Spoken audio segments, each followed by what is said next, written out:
बिबट्याला खोलीत कोंडणाऱ्या धाडसी महिलेचे होडमोहिदा गावात कौतुक।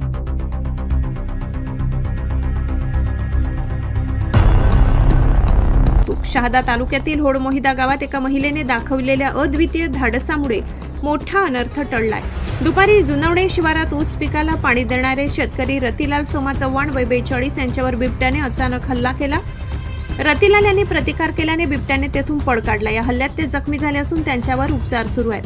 त्यानंतर संध्याकाळी 7च्या सुमारास हा बिबट्या थेट गावातील मराठी शाळेजवळील एका घरात शिरला। समोर साक्षात मृत्यू उभा असतानाही घरातील महिलेने धीर सोडला नाही। तिने अत्यंत प्रसंगावधान राखून योग्य संधी साधत घराबाहेर धाव घेतली आणि दरवाजा बाहेरून बंद केला। यामुळे बिबट्या घरातच कोंडला गेला। या घटनेची माहिती मिळताच वन विभागाचे पथक पिंजऱ्यासह दाखल झाले असून बिबट्याला जेरबंद करण्याचे प्रयत्न सुरू आहेत। संकट समय दाखवलेल्या अद्भुत धैर्याबद्दल संपूर्ण परिसरात संबंधित महिलेचे कौतुक होत आहे। ब्युरो रिपोर्ट नवापूर गर्जना न्यूज चॅनल नेटवर्क।